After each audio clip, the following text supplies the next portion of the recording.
The Devil's Ridge Bar clings to the side of Copper Mountain like a scar that won't heal. Hidden from the highway by twisted pines and rusted guardrails, it's the kind of place where questions aren't asked and strangers aren't welcome. Tonight, the parking lot fills with the rumble of Harleys as the Hells Angels gather for their monthly meeting. Then Jake Morrison's bike cuts through the darkness. 10 years ago, they stripped him of his colors and banished him from the Brotherhood. 10 years ago, his best friend died in a fire that Jake was blamed for starting. The club swore he'd never set foot on their sacred ground again. But Jake isn't the broken man who fled into the night. Prison hardened him, solitude sharpened him, and now he carries something that could destroy the Angels forever or save them from a betrayal they never saw coming. As he pushes through the bar's heavy door, conversations die. Hands drift toward weapons. The man they once called brother has become their worst nightmare. What did Jake discover during his decade in exile that brought him back to face certain death? Before we jump back in, tell us where you're tuning in from. And if this story touches you, make sure you're subscribed, because tomorrow I've saved something extra special for you. The silence stretches like a knife blade across the smoky interior. Jake's boots echo against warped floorboards as he steps deeper into the lion's den. 23 Angels occupy their usual spots, perched on bar stools, clustered around pool tables, leaning against walls scarred by decades of violence. Every eye tracks his movement. The jukebox had been playing Lynyrd Skynyrd. Now even that falls quiet. Jake's gaze finds Marcus Reaper Sullivan behind the bar, the man who served as judge and jury 10 years ago. Reaper's weathered face betrays nothing, but his right hand disappears beneath the counter, where Jake knows he keeps a sawed-off shotgun. Well, well, Reaper's voice cuts through the tension like gravel through glass. Look what crawled out of whatever hole it's been hiding in. Jake doesn't respond. His eyes sweep the room, cataloguing faces. Some he recognizes, older now, harder. Others are fresh meat, prospects who've never heard the legend of Steel Morrison. They're the dangerous ones. They have nothing to prove except loyalty. Tommy Knuckles Brennan rises from a corner booth, his massive frame blocking the emergency exit. The man weighs 300 pounds of muscle and meanness. He'd been Jake's friend once. Now hatred radiates from him like heat from an engine block. You got some balls showing up here, Knuckles growls, after what you did to Danny. Danny Castellano, Jake's best friend since childhood. The man who died screaming in the clubhouse fire while Jake escaped with barely a singe. The Angels found Jake's lighter at the scene, planted evidence he could never prove. His word against the Brotherhood's verdict. I didn't kill Danny, Jake says quietly. The words carry despite their softness. Laughter erupts from several throats, bitter, mocking sounds that bounce off the pine walls, but Jake notices who isn't laughing. Reaper studies him with calculating eyes. Old Pete Kowalski, the Angels' treasurer, shifts nervously in his chair, and in the back corner, Vincent Viper Martinez, Danny's cousin, watches with an expression that might be curiosity. Same old song, Knuckles takes a step forward. You always were a lying sack of... I have proof. The words drop into the room like stones into still water. Every muscle tenses, every breath holds. Jake reaches slowly into his leather jacket. A dozen hands move toward weapons, but he produces only a manila envelope, yellowed with age. He tosses it onto the bar, where it lands with a soft thud. 10 years I've been tracking down the truth, Jake continues. 10 years of digging through lies and cover-ups. Danny didn't die because of some accident with my lighter. Reaper's eyes never leave Jake's face. You're saying someone murdered him? I'm saying someone murdered him to frame me. Someone in this room. The accusation hits like a physical blow. Chairs scrape. Boots shuffle. Someone curses under their breath. But Jake stands perfectly still, a statue carved from conviction and controlled rage. Danny found out about the Castellano Foundation, Jake continues, about the money being skimmed, about the partnership with the Valdez cartel. He was going to expose everything. Viper straightens in his chair. The Castellano Foundation had been Danny's pet project, a charity supposedly helping local kids stay off drugs. Danny's pride and joy, So someone silenced him. Jake's voice hardens.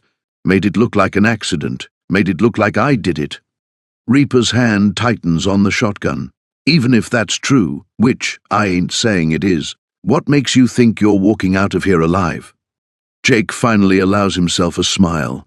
It's not a pleasant expression. Because killing me won't stop what's coming. I've got insurance, evidence scattered in 6 different states. Anything happens to me, and the FBI gets a very interesting package about your business operations. The threat hangs in the air like smoke, but Jake isn't finished. Besides, he says, reaching for the envelope, don't you want to know which one of your brothers is a murderer?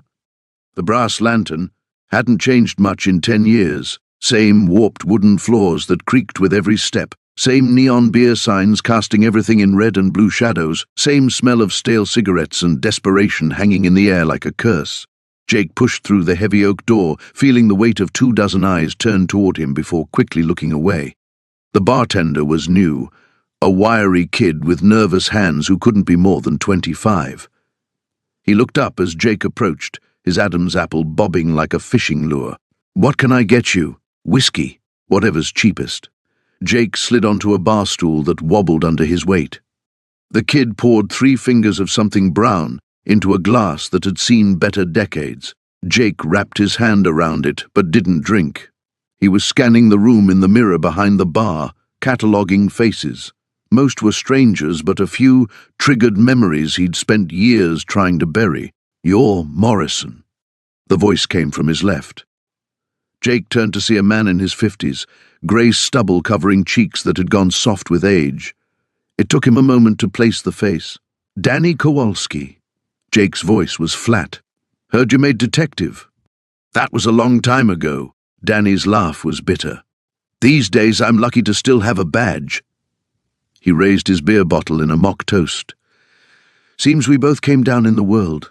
Jake finally took a sip of his whiskey. It burned all the way down, some more than others. You got balls coming back here, Steele. Most people figured you were smart enough to stay gone. Most people were wrong about a lot of things. Danny's eyes narrowed. You know, there's been talk. Word is someone's been asking questions about that night. About Sarah Chen. The name hit Jake like a physical blow, but he kept his face neutral. Sarah. The brilliant prosecutor who'd been building a case against the Morrison family's operations, the woman who'd died in a car accident 2 days before Jake's world went up in flames. People talk too much in this town, Jake said. Maybe, or maybe they don't talk enough. Danny leaned closer, lowering his voice. You want some free advice from an old friend? Whatever you think you're going to find here, it ain't worth dying for. Who says I'm looking for anything? Danny finished his beer and stood up. Because I know you, Steele. You never could let sleeping dogs lie. He tossed a few bills on the bar. Just remember, some dogs bite back. After Danny left, Jake sat in silence, nursing his whiskey and thinking about Sarah Chen. She'd been different from the other prosecutors who'd tried to take down his family. Smarter, more determined, and according to the official report, she'd lost control of her car on a rainy night, sliding off Devil's Creek Bridge into 30 feet of dark water. Jake had been in county lockup when it happened, arrested on a trumped-up assault charge that mysteriously disappeared after Sarah's death. By the time he got out, his brother Marcus was dead, killed in what the papers called a drug deal gone wrong. Their father's empire had crumbled overnight, and Jake found himself persona non grata in the only town he'd ever known. Another? The bartender was hovering, bottle in hand. Jake shook his head and pulled out his phone, scrolling to a contact he'd found after 3 days of searching online directories. Dr. Elizabeth Reeves, medical examiner. She'd conducted Sarah's autopsy. The call went to voicemail. Jake hung up without leaving a message. He was about to leave when the bar's back door opened and a woman walked in. Jake recognized her immediately, even though 10 years had carved new lines around her eyes and turned her black hair silver at the temples. Maria Santos, Sarah Chen's former investigator. She saw him at the same moment, freezing halfway to the bar. For a long second they stared at each other across the smoky room. Then she walked over and sat down beside him. Jake Morrison. Her voice held no warmth. I heard you were back. Maria. Funny thing, she said, signaling the bartender. I also heard someone's been digging into old files, cold cases, asking the kind of questions that make certain people nervous. Jake turned to face her fully. What kind of people? The kind that had Sarah Chen killed. The words hung between them like a loaded gun. Jake felt his pulse quicken, but kept his voice steady. That's a serious accusation. It's a serious world. Maria's drink arrived, straight vodka. She downed it in one swallow. Sarah was close, Jake. Closer than anyone knew. She had evidence, witnesses, documents that would have brought down half the power structure in this town. If that's true, why didn't it come out after she died? Maria's smile was sharp as broken glass, because the people who killed her made sure it wouldn't. She stood up, tossing money on the bar, but maybe it's time that changed. The rain had started again by the time Jake reached the old Mackenzie place on Elm Street. The Victorian house stood like a rotting tooth against the grey sky, its paint peeling in long strips that fluttered in the wind like dead skin. He'd driven past it twice before working up the nerve to park across the street.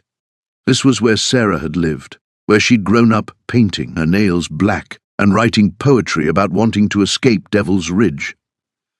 The irony wasn't lost on him. She'd gotten her escape, just not the way either of them had planned. The current occupants had tried to make improvements. New shutters, a fresh coat of paint on the front door, flower boxes that probably looked cheerful in summer. But the bones of the house remained the same, and Jake could still see Sarah's bedroom window on the second floor, the one she used to sneak out of when her father was on another bender.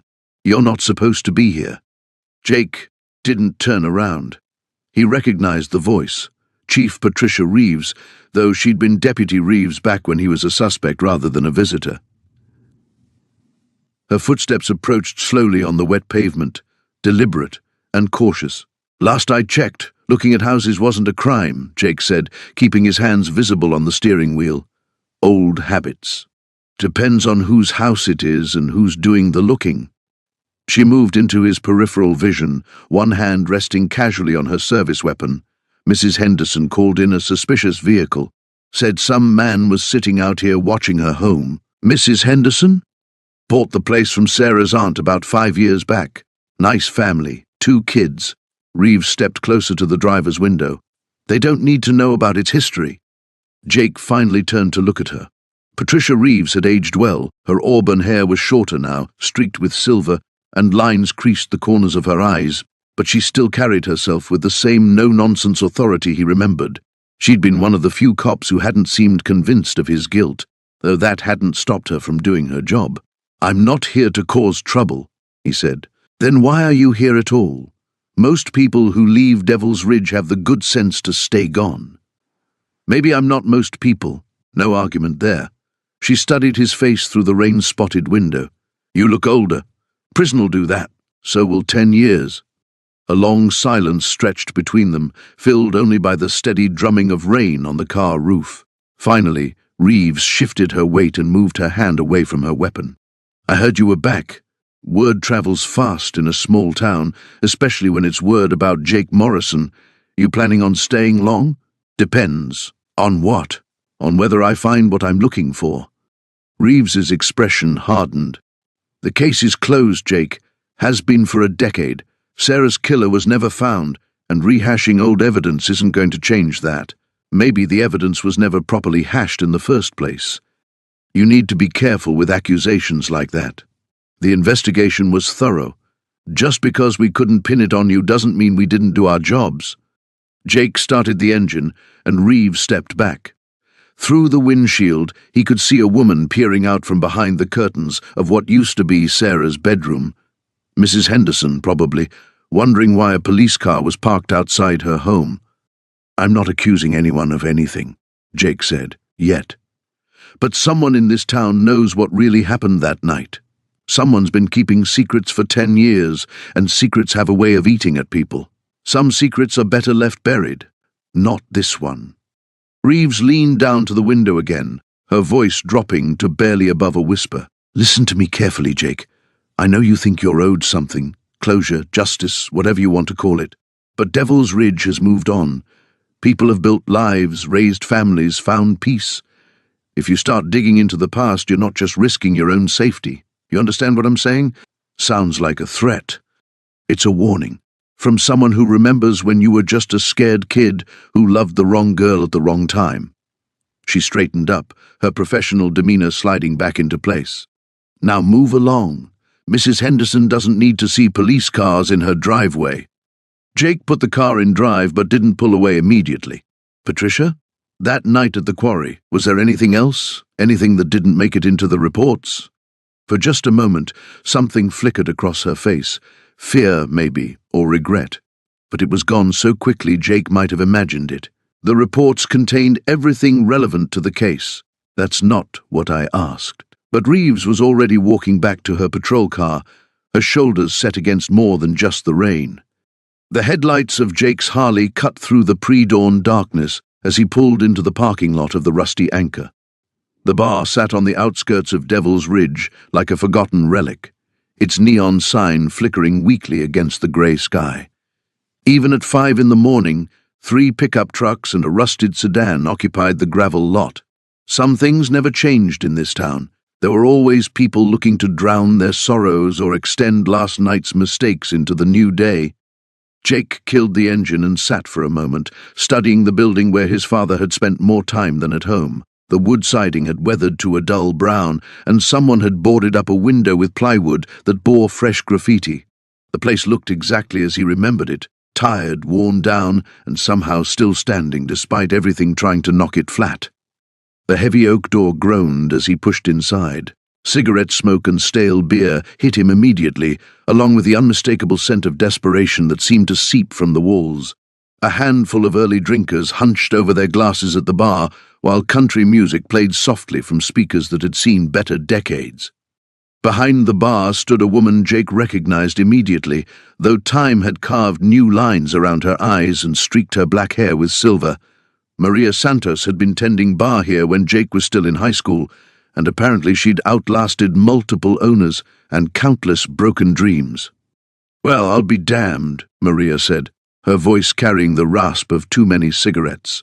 She set down the glass she'd been polishing and studied Jake with sharp brown eyes. "Jake Morrison. Heard you were back in town. News travels fast. Faster than the truth, usually." Maria poured coffee into a clean mug without being asked and slid it across the scarred wooden bar. "You look good, kid. Clean living agrees with you." Jake accepted the coffee and took a sip. It was strong enough to wake the dead, which probably wasn't an accident in a place like this. Can't say the same for everyone. You heard about your old man then. Hard to miss. Sheriff Beck made sure to fill me in. Maria's expression darkened at the mention of Beck's name. "That son of a bitch has been sniffing around here plenty since your daddy died, asking questions about old times, old debts, making people nervous. What kind of questions?" "The kind that suggest he thinks your father's death wasn't as accidental as the official report claims." Maria glanced toward the other patrons, then leaned closer. "Look, Jake, I know you and your daddy didn't part on good terms, but Frank wasn't the same after you left. Something broke in him that night." Jake felt his jaw tighten. "That night broke a lot of things." "Maybe so, but your father never stopped believing you were innocent. He spent years trying to prove it, asking questions, following leads that went nowhere, made himself plenty of enemies in the process." "What kind of enemies?" Before Maria could answer, the bar's back door opened and a figure emerged from the shadows of the storage room. Jake's hand instinctively moved toward the knife on his belt before he recognized the newcomer. Danny Reeves, a guy who'd been a few years behind Jake in school. Danny had always been small and quick, the kind of kid who survived by being useful to the right people and invisible to the wrong ones. "Jake Steele Morrison," Danny said with a nervous grin that didn't reach his eyes. "Man, you're the talk of the town. Half the people think you're here for revenge, the other half think you're crazy for coming back at all. Which half are you?" Danny's grin faltered slightly. "I'm in the half that thinks you should be careful who you trust. This town's got a long memory and a short temper. Is that a threat?" "It's advice. Free advice, which makes it worth exactly what you're paying for it." Danny grabbed a beer from behind the bar and popped it open. "But here's something that might be worth more. Your father wasn't just asking questions before he died. He was getting answers, had himself a whole collection of papers and photos hidden away somewhere. Jake set down his coffee mug carefully. Where? That's the million-dollar question, isn't it? Beck's been tearing the town apart looking for whatever your old man found. Problem is, Frank was smarter than people gave him credit for. He hid his insurance policy real good. Insurance policy? Maria and Danny exchanged a look that spoke of shared secrets and mutual understanding. Finally, Maria spoke up. Your father believed someone powerful in this town was responsible for what happened to Sarah Kellerman. He spent 10 years trying to prove it, and word is he finally succeeded. Question is, what are you going to do with that information? Outside, the first light of dawn was beginning to creep across Devil's Ridge, painting the sky in shades of grey and gold. Jake stared into his coffee mug, seeing his reflection wavering in the dark liquid like a ghost that couldn't quite take solid form. The rusty anchor hadn't changed much in 10 years. Same warped floorboards that creaked under heavy boots, same neon beer signs casting sickly colors across smoke-stained walls, same smell of stale cigarettes and broken dreams. Jake pushed through the heavy door, letting his eyes adjust to the dim interior. Conversations died as heads turned his way. He recognized most of the faces, older now, more weathered, but still carrying the same hard edges that marked Devil's Ridge lifers. A few nodded cautiously. Others turned away, suddenly fascinated by their drinks. Well, I'll be damned. The voice came from behind the bar, gravelly and amused. Jake Morrison, thought maybe you were dead. Mick Torino looked like he'd aged 20 years instead of 10. His once black hair had gone completely grey, and deep lines carved canyons around his eyes. But his grip was still firm when Jake reached across the bar to shake his hand. Close enough, Jake said, settling onto a bar stool. Whiskey, the good stuff. Mick poured 2 fingers of bourbon into a clean glass. This one's on the house. Consider it a welcome-back drink. He leaned forward, lowering his voice. Though between you and me, you might want to make it a quick one. Word travels fast in this town. Let it travel. Jake took a sip, savoring the burn. I'm not hiding. Maybe you should be. Mick glanced around the bar, then back to Jake. Tommy Castellano's been running things since his old man died. He's got a long memory and a short temper. Jake's jaw tightened at the mention of Tommy. They'd grown up together, played football on the same team, chased the same girls, until that night 10 years ago when everything went to hell. I heard about Vincent, Jake said carefully. Heart attack, wasn't it? Mick's expression darkened. That's what they say. Found him in his study, slumped over his desk. Doc said it was quick. He paused, wiping down a glass with unnecessary force. Funny thing, though, Vincent was healthy as a horse, never smoked, barely drank. Seemed odd for a man like that to just drop dead. The implication hung in the air between them. Jake filed it away with everything else that didn't add up about Devil's Ridge. When did it happen? About 6 months ago. Tommy took over the family business real smooth, like he'd been planning for it. Mick set down the glass, meeting Jake's eyes. Course, that's just idle gossip. You know how people talk. The front door opened with a bang, letting in a gust of cold air, and 3 men Jake recognized immediately. Tommy Castellano strutted in like he owned the place, which, knowing Tommy, he probably did. His lieutenants flanked him, Danny Rossi, built like a refrigerator with anger issues, and Sal Benedetto, whose baby face concealed a mind that calculated angles like a pool shark. The bar fell silent except for the low hum of the jukebox playing some forgotten country ballad. Tommy's eyes swept the room until they locked on Jake. A smile spread across his face, but it never reached his eyes. Jake Morrison, Tommy said, his voice carrying across the quiet room. Heard you might be back in town. Didn't believe it myself. Jake turned slowly on his bar stool, keeping his hands visible and relaxed. Tommy. Sorry about your father. Are you? Tommy approached, his polished shoes clicking on the wooden floor. Because I remember you two having some disagreements. That was a long time ago. Not that long. Tommy stopped just close enough to invade Jake's personal space without making it an obvious threat. You know, funny thing about time, it doesn't heal all wounds. Sometimes it just lets them fester. Jake felt the familiar tension coiling in his shoulders, the old reflexes stirring. But he forced himself to remain calm, taking another sip of bourbon. "I'm not looking for trouble, Tommy." "No.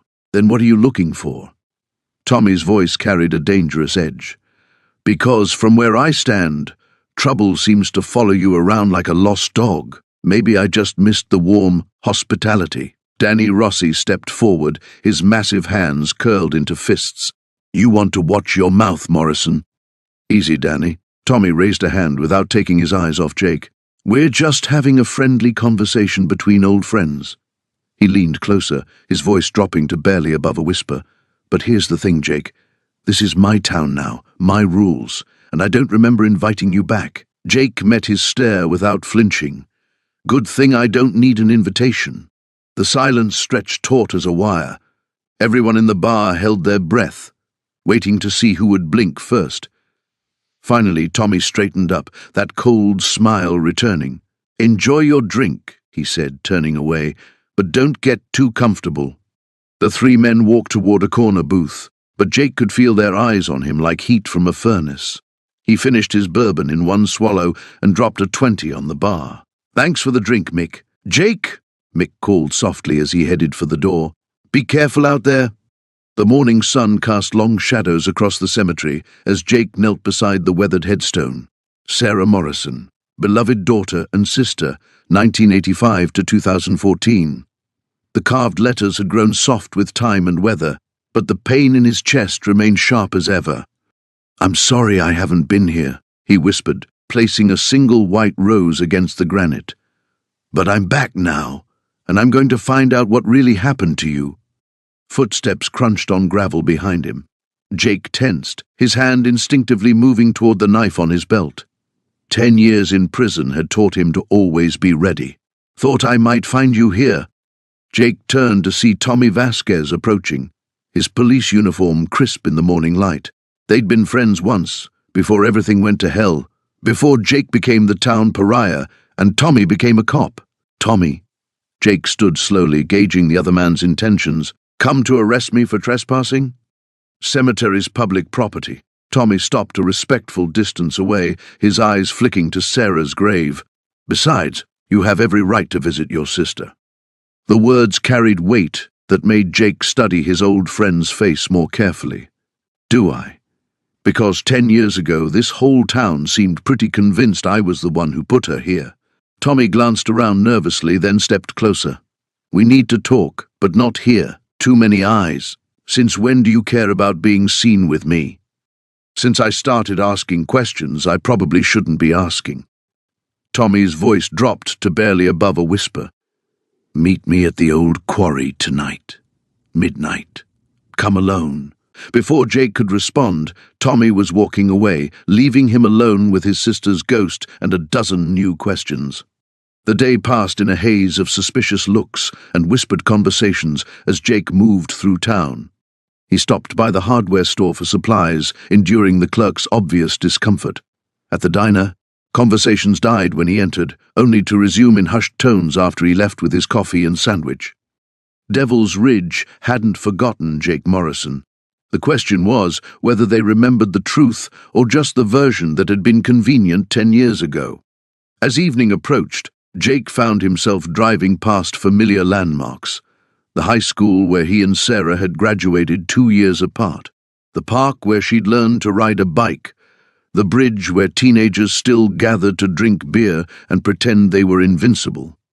Everything looked smaller than he remembered, worn down by time and economic hardship. The town was dying slowly, hemorrhaging young people who left for college or jobs in the city and never returned. Soon there would be nothing left but ghosts and bitter memories. The quarry sat 3 miles outside town, a gash in the earth filled with dark water that reflected the stars. Jake arrived early, parking his truck in the shadows and walking the perimeter. Old habits from prison: always know your exits, never trust completely, survive at all costs. Tommy arrived exactly at midnight, his personal vehicle rather than his patrol car. He emerged slowly, hands visible, a gesture Jake appreciated. "You came," Tommy said. "You said you had answers. I need them more than I need safety." They stood on opposite sides of a fallen log, two men separated by years and choices and the weight of unsolved crimes. "I've been going through old evidence files," Tommy began. "Things that never made it to trial, things that disappeared from the record." Jake's pulse quickened. "What kind of things?" "Sarah's phone records. Security footage from the gas station on Route 9. Witness statements that contradict the official timeline." Tommy pulled out a manila envelope. "I could lose my badge for this. Hell, I could lose more than that. Why take the risk?" "Because I never believed you killed her. Sarah was like a sister to all of us. You would have died before hurting her, and everyone knew it. But the evidence pointed to you, and the case got closed fast. Too fast." Jake accepted the envelope with hands that trembled slightly. "What's in here?" "Proof that Sarah made 3 phone calls the night she died. Calls that never appeared in the official investigation. The last one was to a number registered to Blackwater Industries." The name hit Jake like a physical blow. Blackwater Industries, the mining company that had been buying up land around Devil's Ridge for years, making offers that were hard to refuse and harder to resist. "My family refused to sell," Jake said, pieces clicking into place. "Sarah was helping Dad fight the acquisition. She said she had found something in the old mining records, something that would stop the sale permanently. She never told you what it was?" "No. She died before—" Jake stopped, the weight of lost time crushing down on him.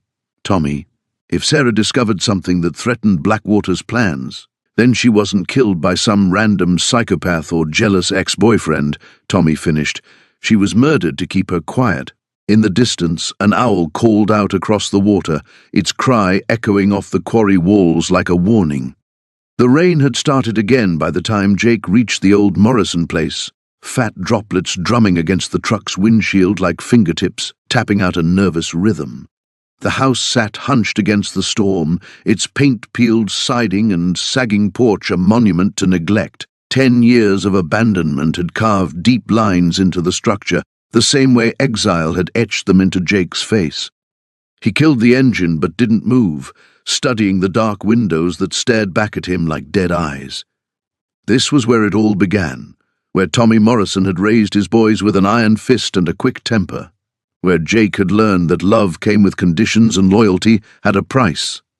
The front door hung slightly ajar, creaking in the wind. Jake's hand instinctively moved to the Glock tucked beneath his jacket. Someone had been here recently.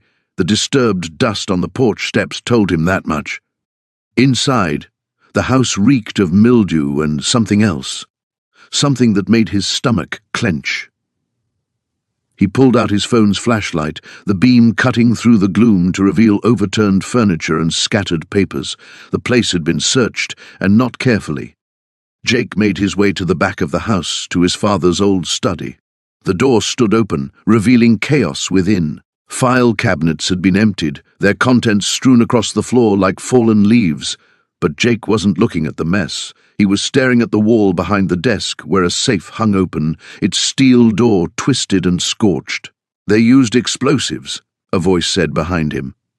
Jake spun, gun drawn, to find Marcus Reeves stepping out of the shadows. The sheriff's hands were raised, but his expression was calm, almost amused. "Easy there, Steele. Just came to have a look myself. How long have you been here?" Jake's weapon remained trained on Marcus, muscle memory overriding the years. "Long enough to see that we're both interested in the same thing." Marcus nodded toward the safe. "Question is, what were they looking for?" Jake didn't lower his gun. "Maybe you should tell me. You seem to know more about my family's business than I do." "Your father kept records, Jake, detailed ones, about everyone in this town, every deal, every secret." Marcus took a careful step closer, the kind of records that could destroy lives, or save them.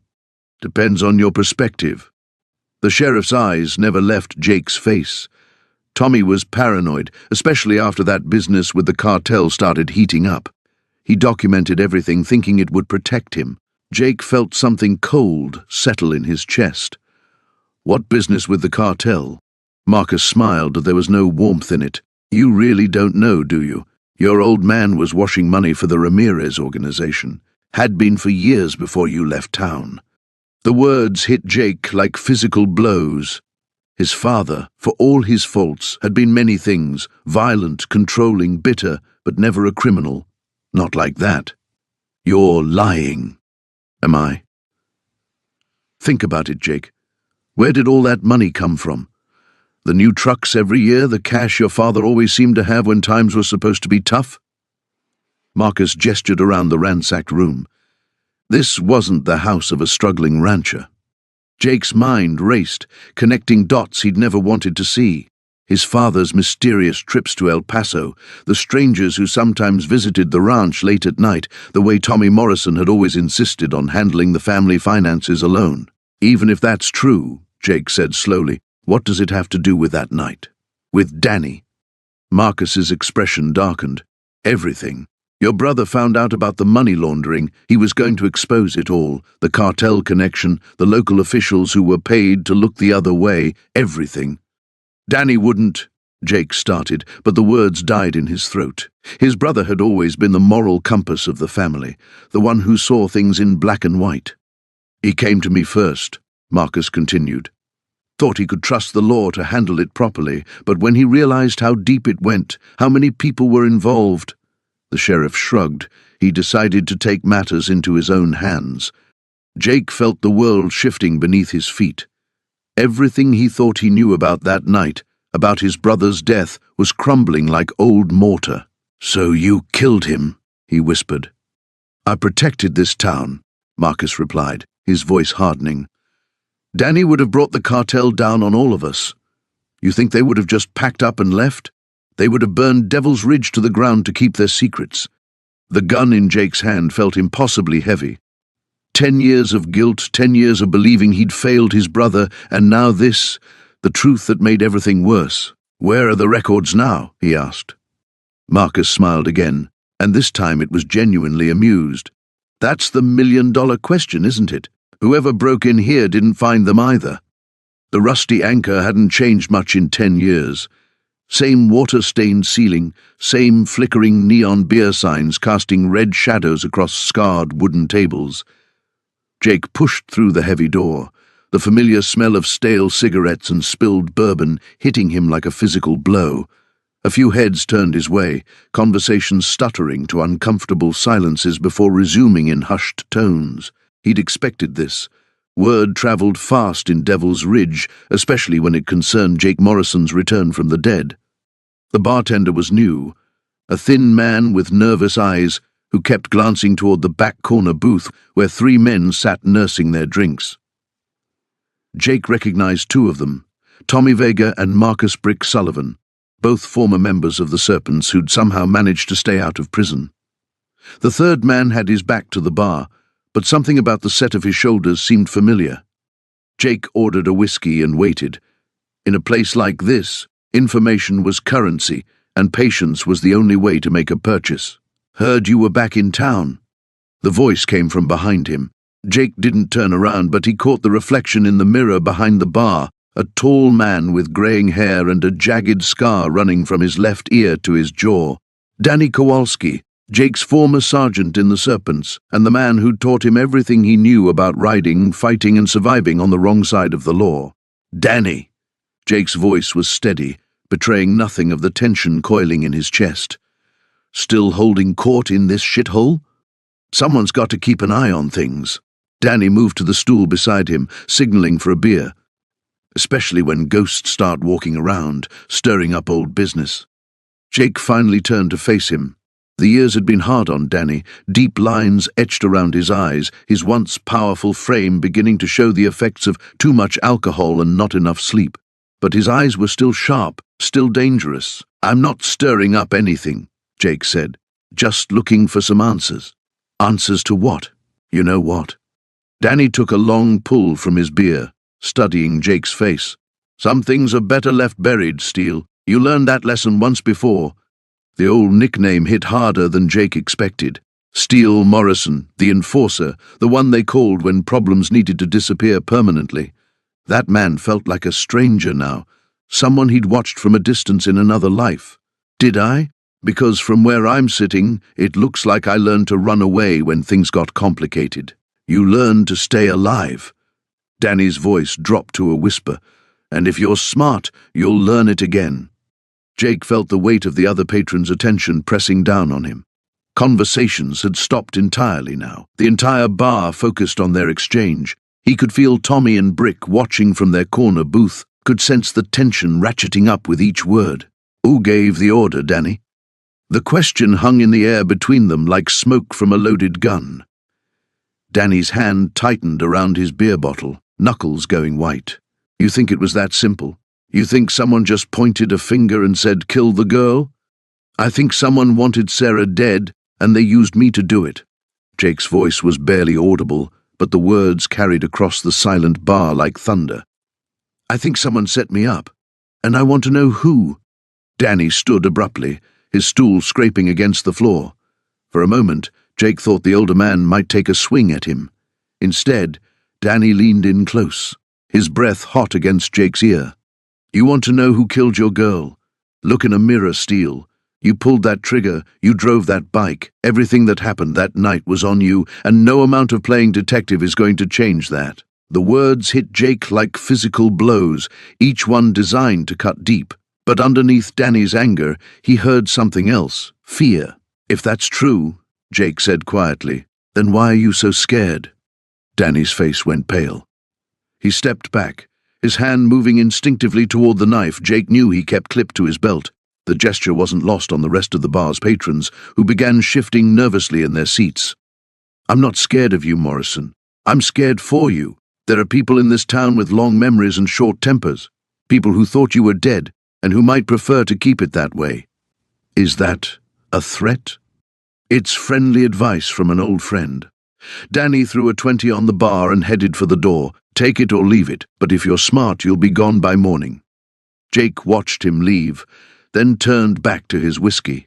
In the mirror, he could see Tommy and Brick still watching him, their conversation urgent and heated. Whatever Danny had been afraid to say, Jake had a feeling those two might be more talkative.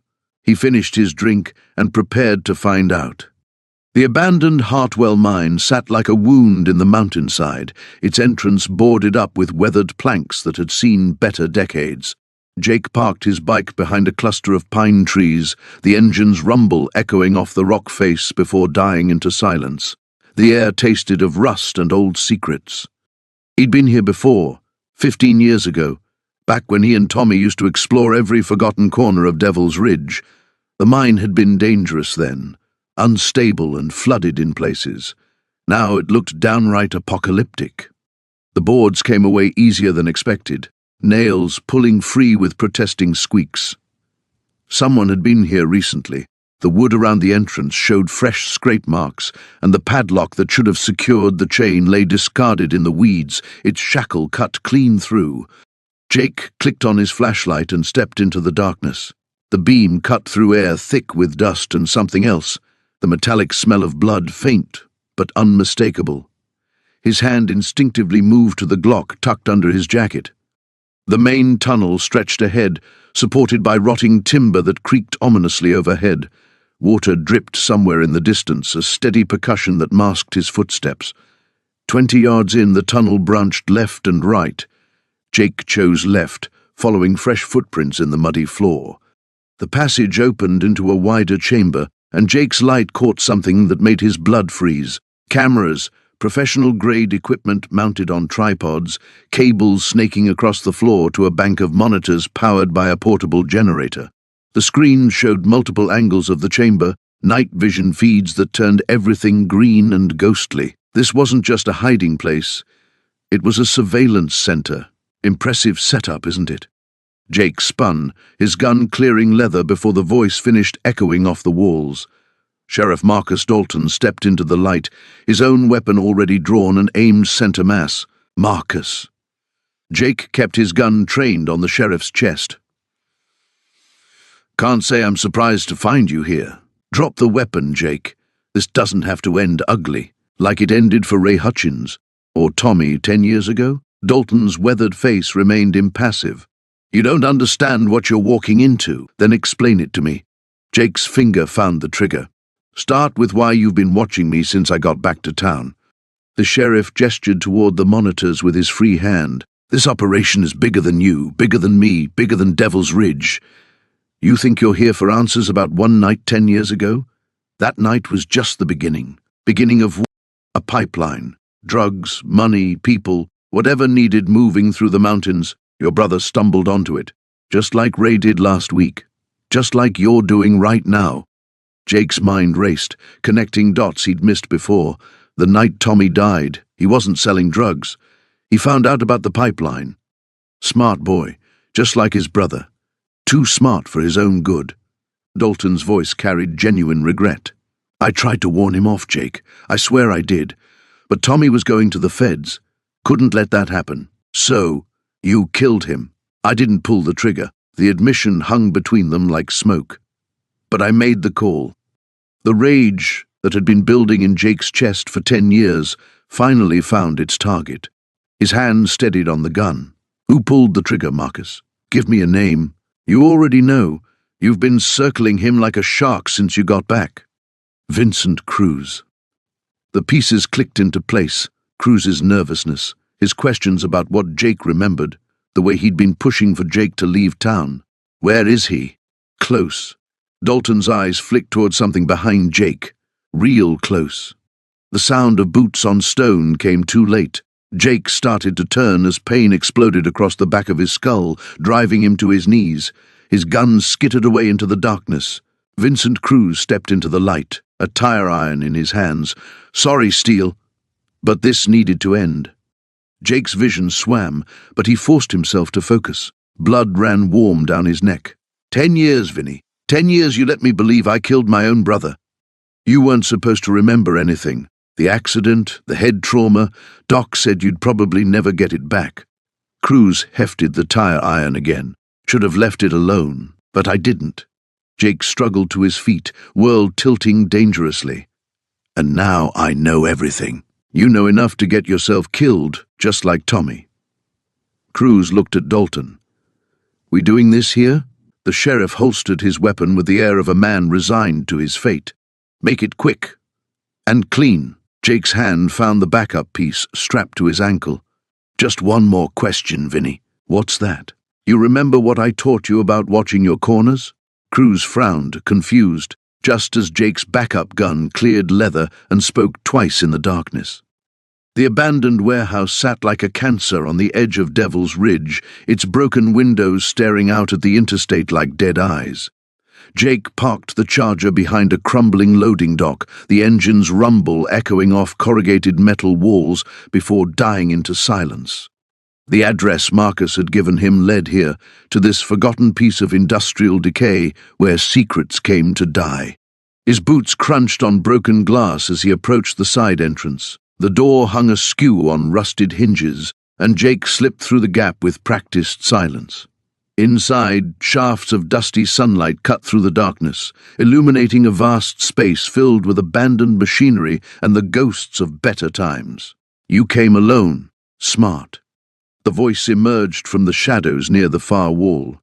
Jake's hand instinctively moved toward his waistband, then stopped as a figure stepped into the light. Mid-50s, grey stubble, wearing a threadbare mechanic's jumpsuit that had seen too many years. The man's eyes held the hollow look of someone who'd been running for too long. You're Eddie Morales, Jake said. It wasn't a question. Was. Haven't been anybody for 10 years. Eddie lit a cigarette with shaking hands. Marcus said you were asking questions about that night. About Tommy Chen. Jake moved closer, noting how Eddie tensed with each step.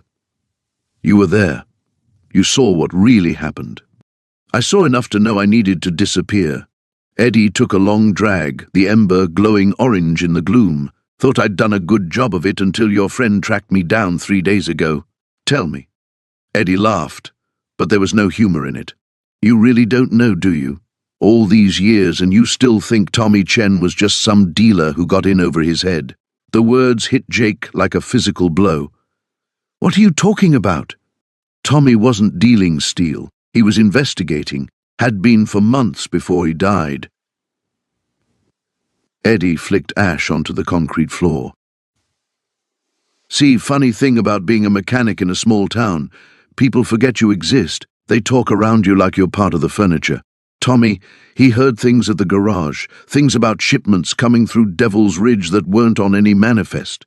Jake's mind raced, pieces of a puzzle he'd been trying to solve for a decade suddenly shifting into new configurations. What kind of shipments? The kind that made certain people very wealthy and very dangerous. Eddie's voice dropped to barely above a whisper. Your father's construction company wasn't just building houses, steel. They were building a distribution network, warehouses, storage facilities, transport routes, all clean on paper, all dirty underneath. The revelation hit Jake like a sledgehammer. His father, James Morrison, pillar of the community, respected businessman, had been running drugs through Devil's Ridge for years. And Tommy Chen had found out. The night Tommy died, Jake said, his voice hoarse, he wasn't meeting dealers, he was meeting you. Eddie nodded slowly, wanted me to go to the state police with him, said we had enough evidence to bring down the whole operation. I was scared, told him I needed time to think about it. His face crumpled with old guilt.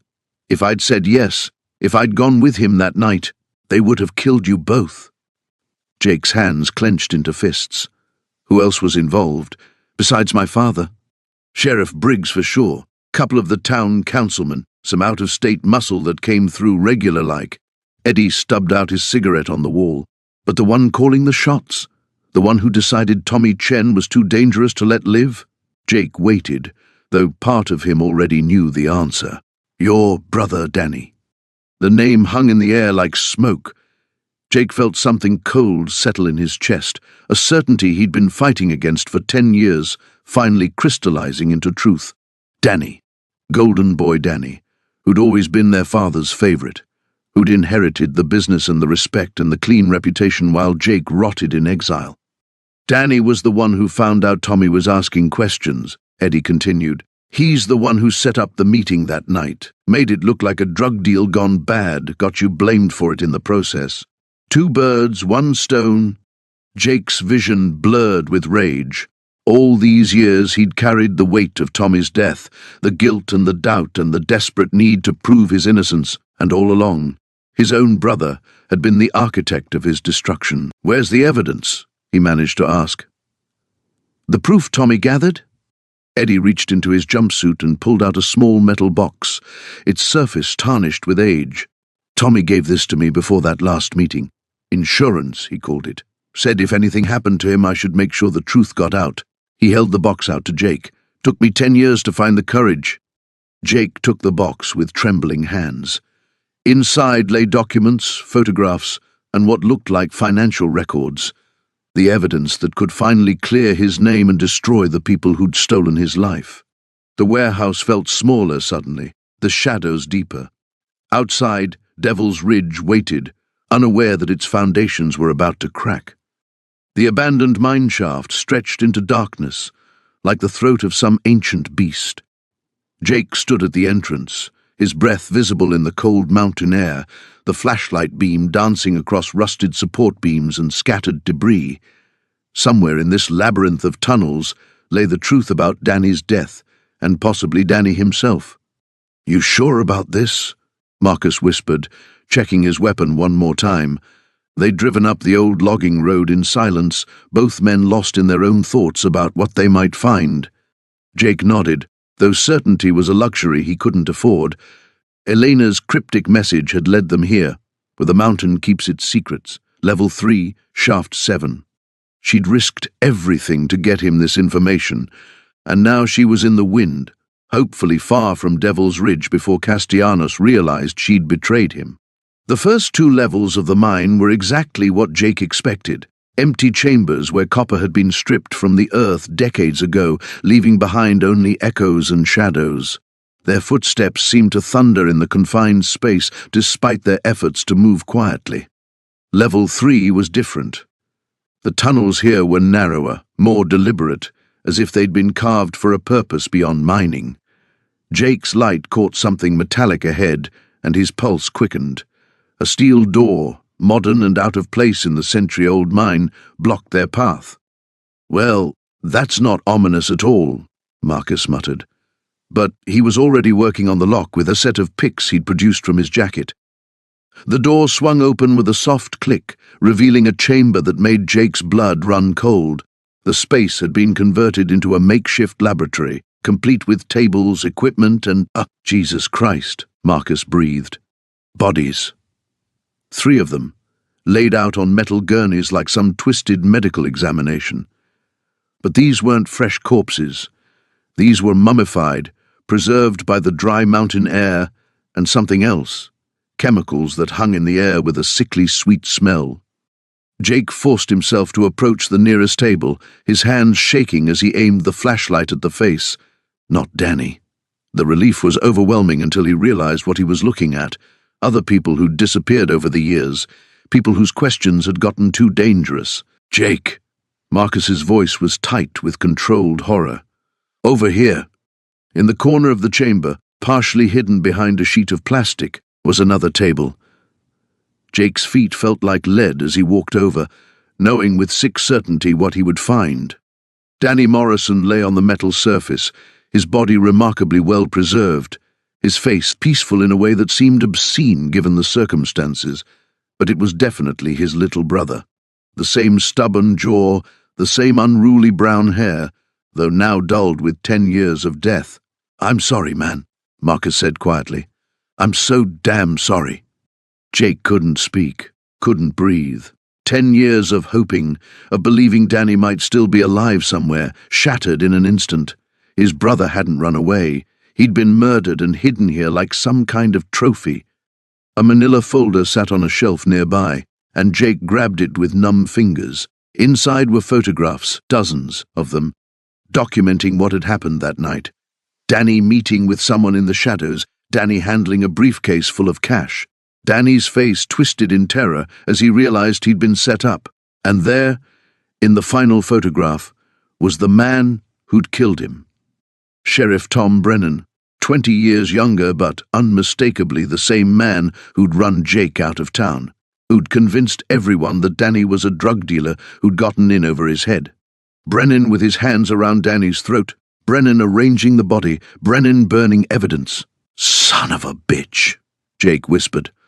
The words came out like a prayer and a curse combined. It was him all along. "Jake, we need to go." Marcus was already moving toward the door, his soldiers' instincts screaming danger. "This place feels like a trap." But Jake couldn't leave. Not yet. He pulled out his phone and started taking pictures of the bodies, of the documents, of everything. Evidence that would finally prove what had really happened to his brother. The sound of engines echoing through the mine shafts made them both freeze. "Shit," Marcus hissed. "They found us." Jake grabbed the folder and one more item, a silver watch he'd given Danny for his 18th birthday, still on his brother's wrist after all these years.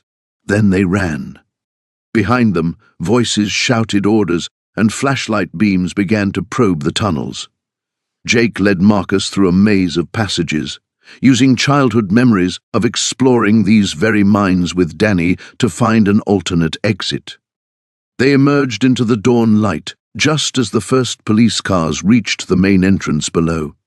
Jake's heart hammered against his ribs as he realized the magnitude of what they'd discovered. Sheriff Brennan hadn't just killed Danny. He'd been running a body disposal operation for years, probably for Castellanos, and God knew who else. The mine was their cemetery, their dirty little secret, and now Jake had proof. The abandoned warehouse on the outskirts of Devil's Ridge stood like a monument to forgotten industry, its broken windows reflecting the pale moonlight in jagged fragments. Jake crouched behind a rusted shipping container, watching the building through binoculars he'd borrowed from Tommy's truck. 3 vehicles sat in the gravel lot, Marcus Webb's black SUV, a sedan he didn't recognize, and surprisingly, Chief Hartley's patrol car. His blood ran cold. Hartley's involvement meant the corruption ran deeper than he'd imagined. The very man who'd investigated his father's death, who'd looked him in the eye and promised justice, had been part of the conspiracy all along. Jake checked his watch, 11:47 p.m. He'd followed Marcus here after spotting him leaving the police station through a back entrance. moving with the kind of urgency that suggested tonight's meeting couldn't wait for morning. Whatever they were planning, Jake's return to Devil's Ridge had accelerated their timeline.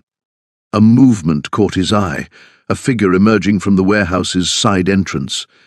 Even in the dim light, Jake recognized the swagger. Danny Cruz, Marcus's cousin and enforcer, the same man who'd threatened Sarah at the diner. Danny lit a cigarette and began a slow patrol around the building's perimeter.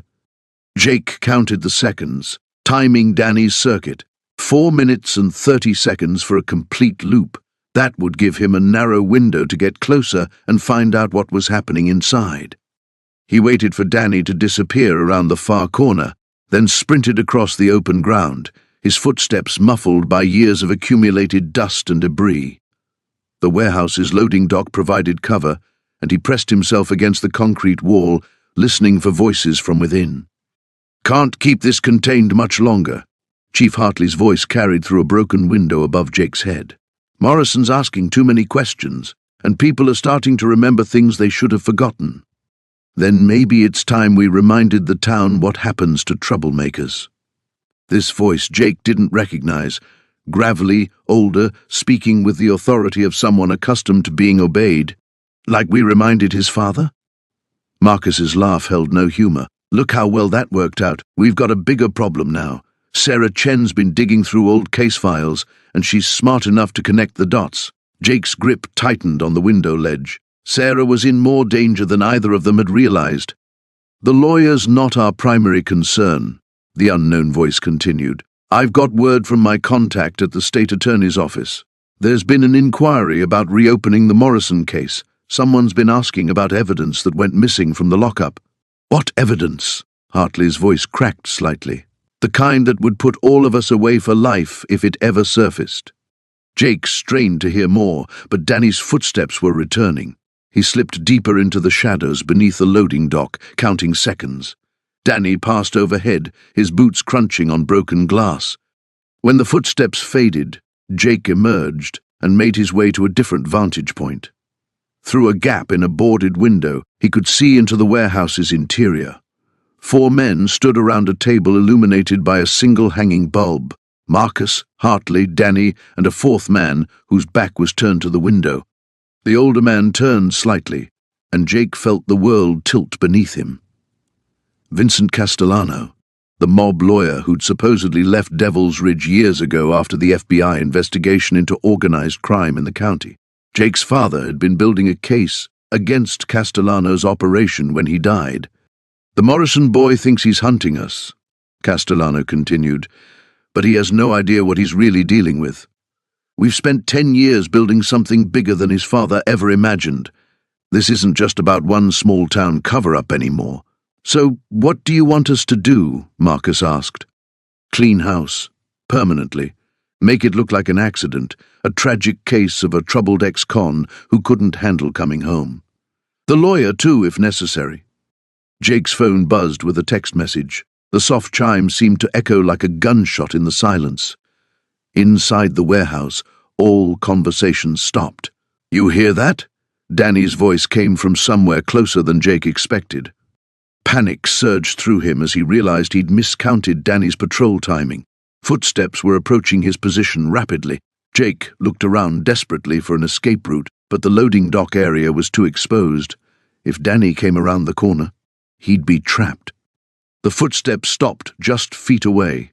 Jake held his breath, pressing himself against the concrete wall, knowing that discovery meant certain death. In the warehouse, he could hear chairs scraping and voices dropping to urgent whispers. His phone buzzed again.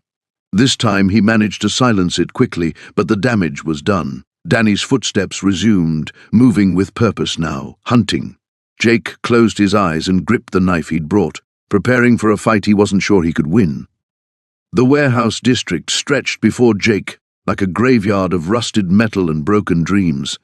His boots echoed against wet pavement as he navigated between abandoned buildings, each shadow potentially concealing another trap. The manila envelope from his motel room burned against his chest, tucked inside his jacket, proof of everything, if he could stay alive long enough to use it. Sarah's words from their phone call 20 minutes earlier still rang in his ears. Marcus found the rest of the files. "Meet me at the old Kellerman steel plant. Come alone and Jake. Trust no one else." The steel plant loomed ahead, its broken windows staring down like dead eyes. Jake had worked here summers during high school, back when Devil's Ridge still had legitimate industry. Now it stood as another monument to the town's decay, another piece of the puzzle that had driven him away 10 years ago. He slipped through a gap in the chain-link fence, remembering how he and Danny used to sneak in here to drink beer and talk about escaping this place. Danny never got his chance to leave. Neither did Lisa. The main entrance gaped open, the metal door hanging askew on broken hinges. Jake drew his pistol, checking the clip one more time. 6 rounds. He'd counted them obsessively since leaving the motel, knowing that if this went sideways, ammunition would be the least of his problems. Inside, the plant stretched into darkness. Moonlight filtered through shattered skylights, casting geometric patterns across the concrete floor. The smell of rust and motor oil hung heavy in the air, mixed with something else, something that made Jake's skin crawl. "Sarah?" His voice echoed off the walls. Footsteps answered from deeper in the building. Jake moved forward carefully, using the old machinery as cover. A massive press dominated the center of the floor, its hydraulic arms frozen mid-motion like a mechanical dinosaur. "Over here." Sarah's voice came from behind the press. Jake rounded the corner and found her standing near a stack of old oil drums, a flashlight in one hand and a thick folder in the other. Even in the dim light, he could see the exhaustion etched across her face. "You look like hell," he said. "Feel worse." She held up the folder. "But this makes it worth it. Marcus outdid himself before they killed him." The words hit Jake like a physical blow. "Marcus is dead?" "Found him 3 hours ago. Made it look like an overdose, but Marcus hasn't touched drugs since high school." Sarah's voice cracked. "They're cleaning house, Jake. Everyone who knows anything." Jake's grip tightened on his pistol. "Then why are we standing in the open like this?" "Because sometimes the most dangerous place is the safest." She opened the folder, angling her flashlight on the contents. "Look at this." The documents were photocopies, but clear enough to read. Bank transfers, property deeds, shipping manifests, all bearing the signature of Police Chief William Garrett. But it was the last page that made Jake's blood run cold. A death certificate. Lisa Morrison, cause of death, drowning. Signed by Dr. Michael Torres, the county coroner. Dated 3 days before Lisa's body was found. "That's impossible," Jake whispered. "Unless they killed her somewhere else and dumped her in the lake later." Torres backdated the certificate to match their story. Sarah's flashlight beam trembled. "There's more. Danny Williams was supposed to testify before a federal grand jury about the smuggling operation. That's why they killed him, and blamed me for it. The perfect fall guy, local troublemaker with a record, found standing over the body." Sarah closed the folder. "They've been running drugs and guns through Devil's Ridge for 15 years, using the lake, the old mining roads, even the police evidence locker as a distribution hub." A sound echoed from across the warehouse, the scrape of metal on concrete. Jake raised his pistol, pulling Sarah behind the oil drums. "You said to come alone," he whispered. "I did come alone." Another sound, closer now. Multiple footsteps, trying to move quietly but failing. Jake counted at least 3 sets, maybe more. "Back exit?" he asked. Sarah shook her head. "Welded shut years ago." The footsteps stopped. A voice called out across the darkness. "Police Chief Garrett. Jake Morrison. I know you're in here. Time to finish what we started 10 years ago." Jake felt Sarah's hand grip his arm. In the distance, flashlight beams began sweeping the warehouse floor, moving methodically between the machinery. "We've got your friend Marcus," Garrett continued. "Poor boy couldn't handle the pressure. Started using again, overdosed in his apartment. Tragic story." "Lying bastard," Sarah whispered. "And we've got evidence that you killed him, Jake. Your fingerprints all over his place. Amazing how evidence has a way of appearing when you need it." The flashlight beams were getting closer. Jake could make out at least 4 figures moving through the shadows. Too many for a straight fight, even with Sarah's help. "What's the play?" Sarah asked. Jake looked at the folder in her hands, then at the oil drums surrounding them. A crazy idea began forming in his mind. "How attached are you to this building?" The abandoned mining office sat like a tomb in the pre-dawn darkness, its broken windows staring blindly across the valley. Jake crouched behind a rusted piece of machinery, watching the building through binoculars he'd borrowed from Tommy's hunting gear. His breath came in short puffs in the cold mountain air, each exhale a small ghost that dissipated quickly.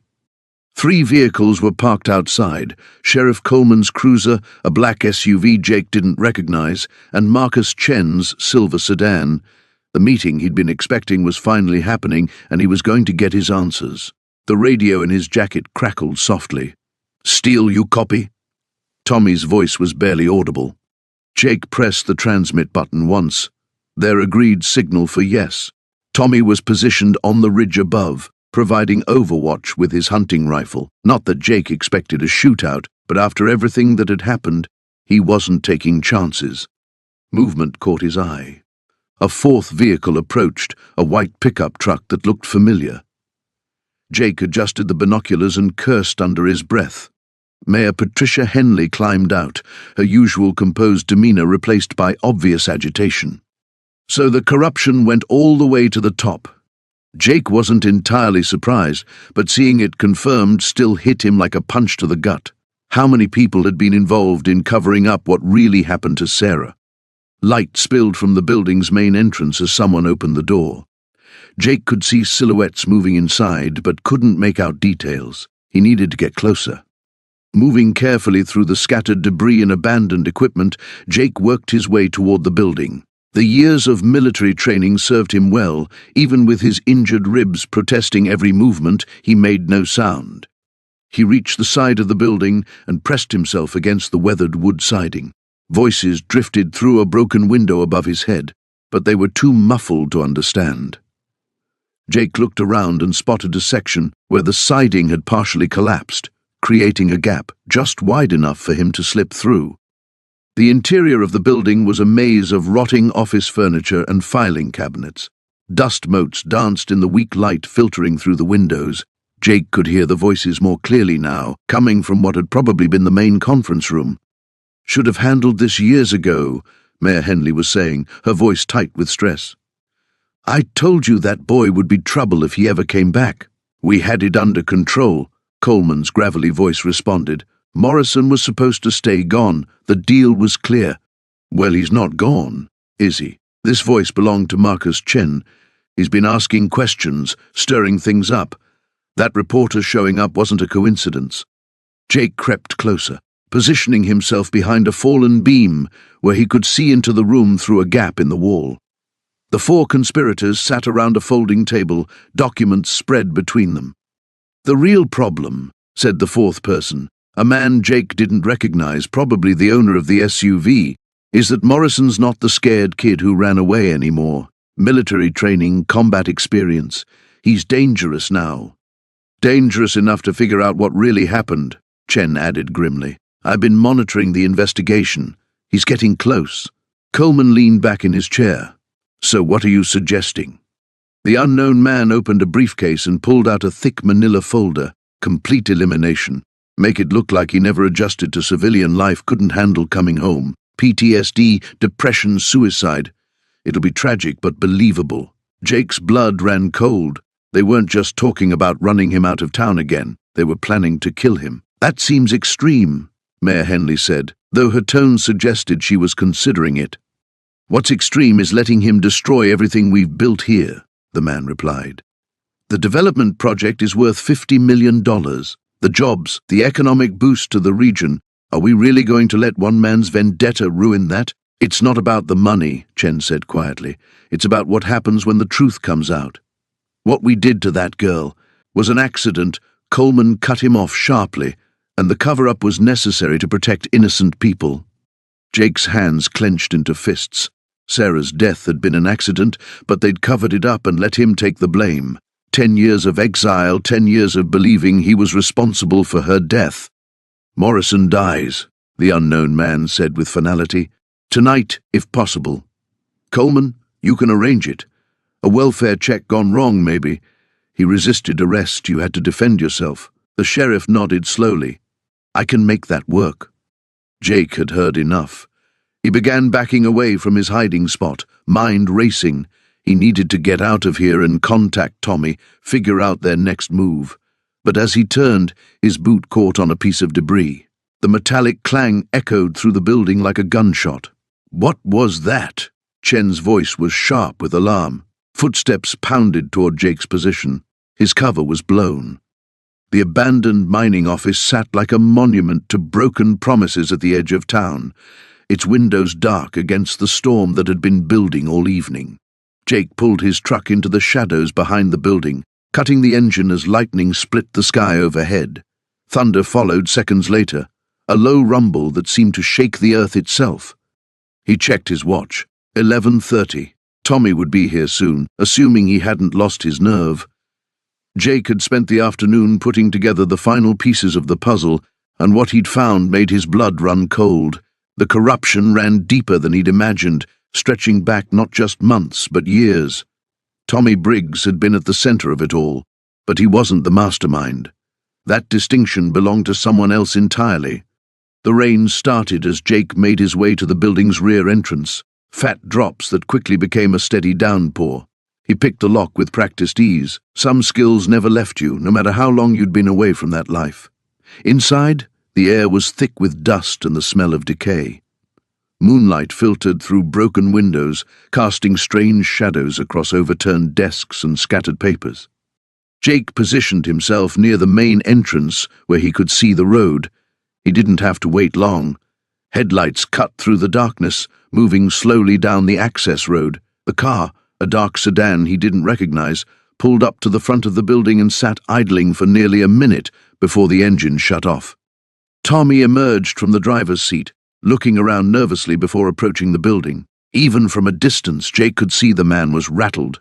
His usually confident swagger was gone, replaced by the jerky movements of someone operating on pure fear. The door creaked as Tommy entered, his footsteps echoing in the empty space. "Morrison?" Tommy's voice cracked slightly. "You here?" "I'm here." Jake stepped out of the shadows, keeping his hands visible. Tommy spun toward him, and Jake could see sweat beading on his forehead, despite the cool night air. "You said you had proof," Tommy said, "about Sarah's murder, about what really happened that night." "I do." Jake reached slowly into his jacket, withdrawing a manila envelope. "Financial records, bank transfers, phone logs, everything that shows how deep this conspiracy goes." Tommy's eyes fixed on the envelope with desperate hunger. "Give it to me. First, I want to hear it from you, all of it. The truth about that night, about why Sarah had to die." Tommy's laugh was bitter, hollow. "You think you know what happened? You think you understand what we were dealing with? I know Sarah found out about the money laundering operation. I know she was going to expose how certain members of the sheriff's department were taking payments to look the other way when drugs moved through Devil's Ridge. What I don't know is who gave the order to silence her." She wouldn't listen. Tommy's composure was cracking, 10 years of guilt and fear finally bubbling to the surface. "We tried to reason with her, tried to make her see that some things are bigger than one person's conscience. But she was stubborn, just like you always said she was." Jake felt something cold settle in his stomach. "We?" Tommy's face went pale as he realized his slip. "I meant, who else was there that night, Tommy? Who else was in on this?" Before Tommy could answer, the sound of another vehicle approaching cut through the rain. Jake moved to the window and cursed under his breath. 2 more cars were pulling up outside, their occupants already emerging with weapons drawn. "You son of a bitch," Jake said, turning back to Tommy. "This was a setup. I'm sorry, Morrison. I really am. But there's too much at stake. Too many people who can't afford to have you digging around in the past." The front door burst open, and Sheriff Crawford stepped inside with 3 deputies behind him. All of them had their guns drawn. All of them looked ready to use them. "Well, well," Crawford said, his voice carrying that same false authority Jake remembered from 10 years ago. Jake Morrison, back in Devil's Ridge and already causing trouble. Some things never change. Apparently not, Jake replied, his hand moving slowly toward his own weapon. Including corrupt cops who think they're above the law. Crawford's smile was cold. You always were too smart for your own good. Sarah was the same way. Look how that worked out for her. The admission hung in the air like a death sentence. Jake had known on some level that Crawford was involved. But hearing it confirmed, seeing the casual way the sheriff admitted to Sarah's murder, made something dark and violent unfurl in his chest. Outside, the storm was reaching its peak, lightning illuminating the building in stark, intermittent flashes. Inside, 5 men with guns faced off in a room full of shadows and broken dreams, all of them knowing that not everyone would leave alive. The reckoning Jake had been seeking for 10 years was finally at hand. The warehouse felt like a tomb in the pre-dawn darkness. Jake pressed his back against the rusted metal siding, listening to the whispered conversations echoing from inside. 3 voices, maybe 4. He'd counted 2 cars in the lot, but that didn't mean much in Devil's Ridge, where people knew every back road and hiding spot. His phone buzzed silently against his chest. A text from Sarah, police are 10 minutes out. Don't do anything stupid. Too late for that, he thought, checking the clip in his Glock one more time. He'd been doing stupid things since the moment he rolled back into this godforsaken town. The side door hung slightly ajar, and through the gap, Jake could make out the orange glow of barrel fires. Shadows moved across the concrete floor like ghosts from his past. He thought about Tommy Chen, about the fear in his eyes before Vega put a bullet in his skull, about his father rotting in a cell for a crime he didn't commit, about 10 years of running from a truth that had been waiting right here all along. Told you Morrison would come sniffing around eventually. A voice drifted through the crack. Not Vega. Someone else. Should have put him down the same night we got his old man. Plans change, came another voice, gravelly and unfamiliar. Besides, this works out better. Clean up all the loose ends at once. Jake's blood went cold. They were talking about Sarah, about finishing what they'd started a decade ago. He slipped through the door like smoke, using the stacked crates and machinery as cover. The warehouse stretched out before him, a maze of shadows and rust. In the center, 3 men stood around a metal drum filled with burning documents. The flames cast dancing shadows on their faces, making them look like demons. Councilman Walsh was there, his usually pristine suit wrinkled and stained.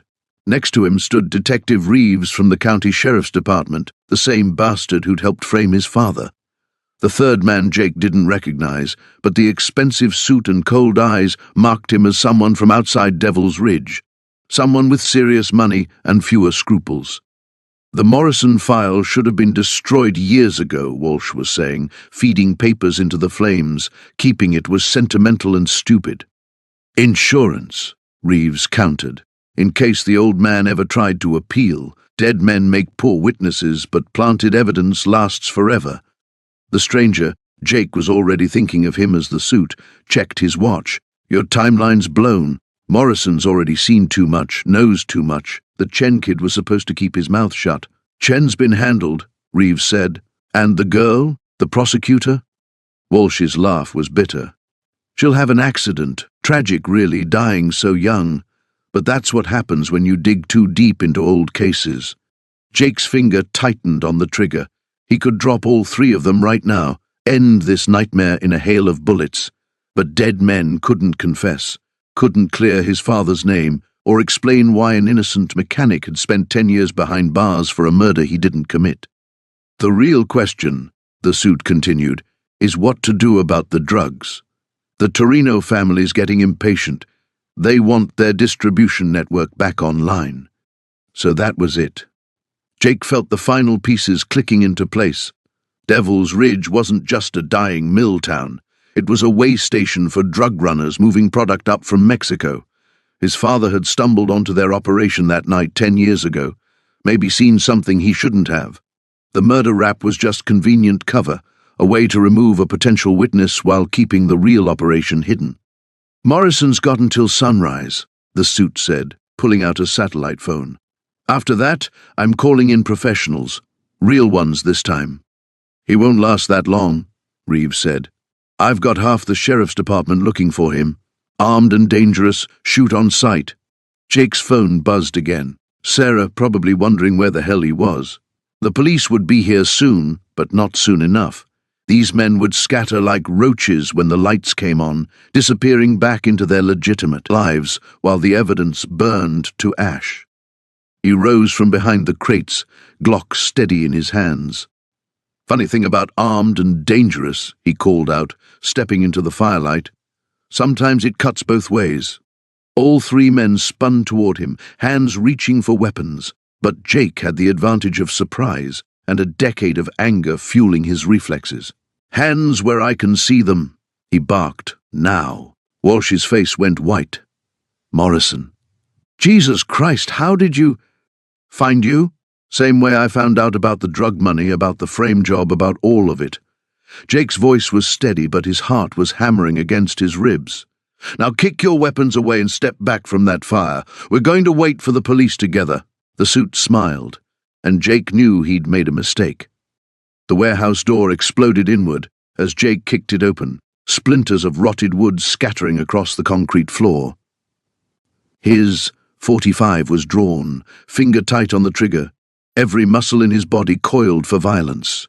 The smell hit him immediately, motor oil, rust, and something else, something that made his stomach turn. "I know you're in here, Castellano." Jake's voice echoed through the cavernous space, bouncing off rusted machinery and stacked crates. 10 years of lies end tonight." A slow clap emerged from the shadows at the far end of the warehouse. Vincent Castellano stepped into a shaft of moonlight, streaming through a broken skylight, his expensive suit somehow pristine despite the decay surrounding him. In his hand, a chrome-plated revolver caught the pale light. "Jake Morrison. Still making dramatic entrances, I see." Castellano's voice was silk over steel. "Though I have to say, you look like hell. Where is she?" Jake kept his weapon trained on the older man's chest. "Where's Sarah?"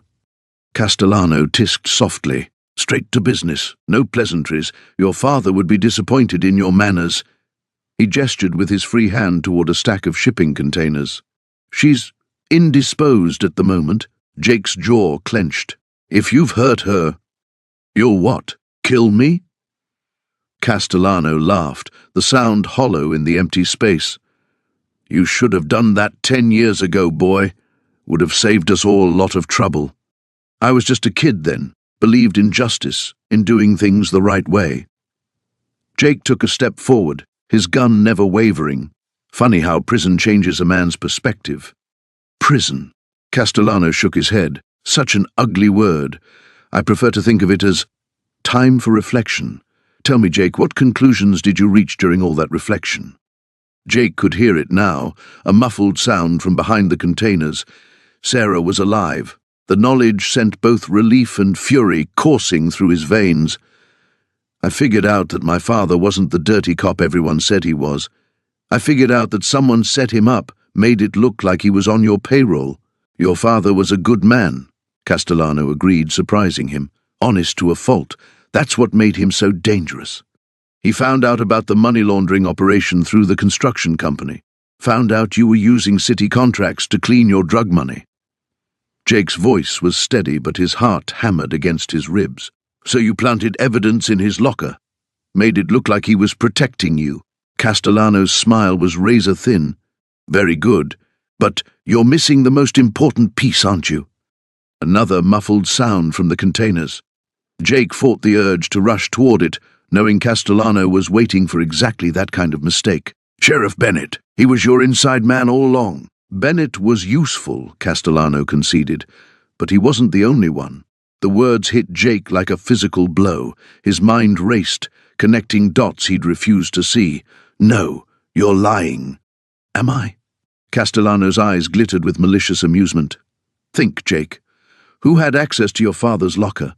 Who made sure the investigation went in exactly the right direction? Who convinced the district attorney to offer you that deal, plead guilty to manslaughter and get out in 8 years instead of facing murder charges?" Jake's gun hand trembled. "Sarah's father. District Attorney Marcus Webb. My oldest friend." Castellano's voice was almost gentle now, like a teacher explaining a difficult lesson to a slow student. He wanted to protect his daughter from the truth. Thought if you took the deal, served your time, the whole mess would go away. Everyone could move on. The warehouse seemed to spin around Jake. Everything he'd believed, every assumption he'd built his quest for justice on, crumbled like sand.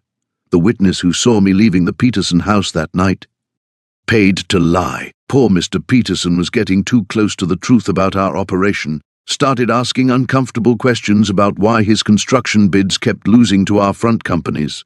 Castellano shrugged. We needed a fall guy. You were convenient. And Sarah never knew. Sarah still doesn't know. Castellano raised his revolver slightly. Her father's been protecting her from that truth for 10 years. Question is, are you going to destroy what's left of her world? From the containers came a sharper sound, metal scraping against metal. Sarah was trying to get free. Jake had to make a choice, and he had to make it now. Here's what's going to happen, Castellano continued. You're going to put down that gun and walk away. Tonight never happened. Sarah gets to keep believing her father is a hero, and you get to live with the truth. Everyone wins, except my father, except me, except everyone you've destroyed over the years. Castellano's expression hardened. Your father knew the risks when he decided to play hero. Some secrets are worth killing for, Jake. The question is, what's Sarah's life worth to you? Jake's finger tightened on the trigger. Time was running out. The abandoned warehouse where it all began 10 years ago looked smaller in the dying light of dusk. Jake stood at the entrance, his hand resting on the Glock at his hip, listening to the wind whistle through broken windows. Marcus Kellerman was already inside. Jake could see the shadow moving near the far wall where Tommy's blood had once pooled on the concrete. You came alone, Marcus called out, his voice echoing in the cavernous space. Smart man, Jake stepped inside, his boots crunching on debris. Unlike that night with Tommy, that night was necessary. Marcus emerged from the shadows, older now, greyer, but still carrying himself with the arrogance that had made him untouchable as Devil's Ridge's police chief. You never understood the bigger picture, Steele. You were always too focused on your small-town sense of justice. Justice? Jake laughed bitterly. You killed my brother and framed me for it. You destroyed my life to cover up your drug operation. Your brother was going to expose everything. The shipments, the money, the network we'd built. Do you have any idea how many people depended on that operation? How many families were fed because of it? Jake circled slowly, keeping distance between them. Through the broken windows he could see the lights of Devil's Ridge twinkling in the valley below. Sarah would be waiting for him at the diner, probably checking her watch every few minutes. If this went sideways, at least she'd know the truth. The recording device in his jacket pocket was already running. Tommy wasn't going to expose anything, Jake said. He was trying to get you to shut it down quietly. He wanted to give you a way out. Marcus's face twisted. Your brother was naive, just like you. He thought he could waltz into my office with his evidence and his demands, thinking I'd just roll over. He underestimated what I was willing to do to protect what I'd built. So you put a bullet in his head and planted drugs on him. I did what needed to be done. And when you started sniffing around, asking questions, getting close to the truth, I did what needed to be done then too. Framing you was almost too easy. The admission hung in the air between them like a loaded weapon. Jake felt the familiar rage building in his chest, the same fury that had consumed him for 10 years of exile. But now it was tempered by something else. Clarity. Sheriff Williams knows, Jake said. I gave him copies of everything. The photos, the financial records, the witness statements. Even if you kill me tonight, it won't matter. It's over, Marcus. Marcus pulled a pistol from his coat, not pointing it directly at Jake but making his intentions clear. Williams is old and tired. He'll bury this just like everyone else has for the past decade. Devil's Ridge protects its own. Not anymore. Jake's voice was steady, despite the adrenaline coursing through his veins. The FBI is involved now. Agent Carter received everything this afternoon, your network, your money laundering operation through the municipal accounts, the evidence of Tommy's real murder, all of it. For the first time, Marcus looked genuinely shaken. The gun wavered in his grip. "You're lying." "Am I? Check your phone. I bet you've got some missed calls from some very worried partners right about now." Marcus fumbled for his phone with his free hand, his eyes never leaving Jake. The pale glow of the screen illuminated his face as he scrolled through what must have been a dozen urgent messages. His expression shifted from confidence to fear to desperate fury. "You have no idea what you've done," he snarled. "The people I work with don't just disappear quietly. They tie up loose ends. All of them, including you?" The truth of it hit Marcus like a physical blow. Jake could see the realization dawning in his eyes that he'd become a liability the moment the federal investigation began. "We can make a deal," Marcus said, desperation creeping into his voice. "I have money, accounts in the Caymans. We split it. You tell the FBI I died here tonight and we both disappear." Jake shook his head. "Tommy doesn't get to disappear. He doesn't get to be forgotten while his killer lives on some beach somewhere." The standoff stretched between them, two men shaped by the same tragedy but standing on opposite sides of the truth. In the distance, Jake heard the sound of vehicles approaching, multiple engines moving fast. Marcus heard them too. His face hardened as he raised his weapon. "If I'm going down, you're coming with me, Steele, just like I always planned." The first shot shattered the silence, echoing through the warehouse like thunder, but as Jake dove for cover behind a concrete pillar, as the sound of sirens grew louder and the ghosts of Devil's Ridge finally began to rest, he knew that some stories could only end one way, with the truth, no matter how much blood it cost.